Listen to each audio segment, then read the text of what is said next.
teman-teman, perkenalkan nama saya Stefani Simanjuntak.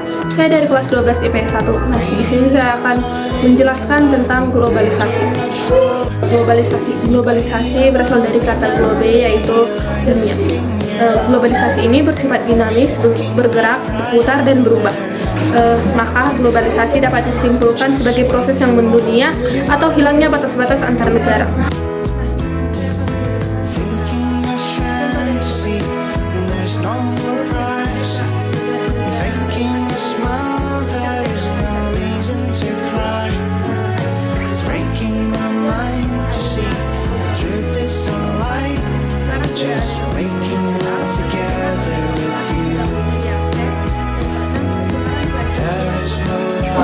Baiklah, di sini saya akan menjabarkan dua dampak dari globalisasi. Yang pertama, dampak positif.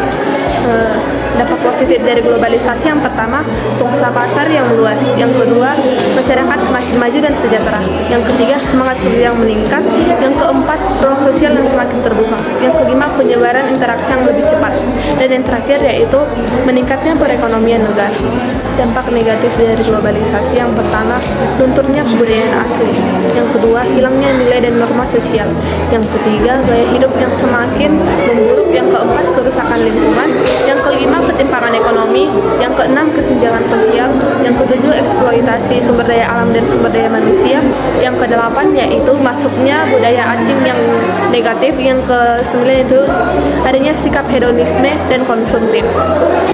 Yang berikutnya, faktor penyebab globalisasi. Yang pertama, adanya ketidakpuasan masyarakat. Yang kedua, kemajuan teknologi atau iptek. Yang ketiga, perkembangan transportasi. Yang keempat, perkembangan ekonomi. Yang kelima, perdagangan bebas. Dan yang keenam yaitu hubungan internasional. Berikutnya, saya akan menjelaskan tentang perubahan sosial.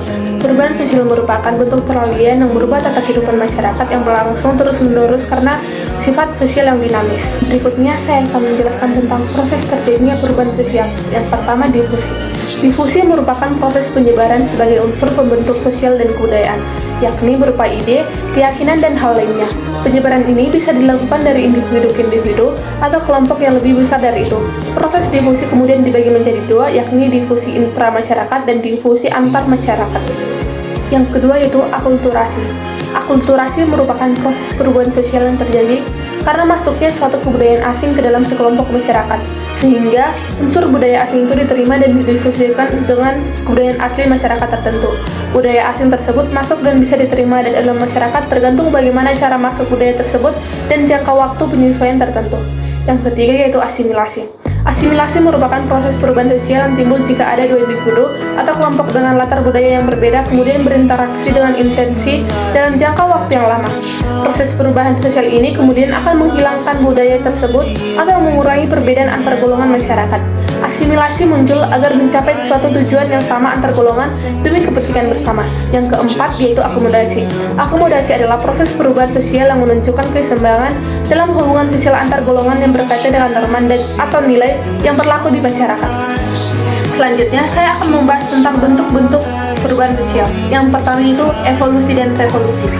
Evolusi merupakan perubahan sosial yang terjadi dengan memakan waktu yang sangat lama dan tanpa ada kehendak dari masyarakat itu sendiri. Perubahan sosial evolusi kemudian yang dipengaruhi oleh dorongan masyarakat untuk menyelesaikan diri terhadap perkembangan yang terjadi saat itu. Yang kedua, revolusi.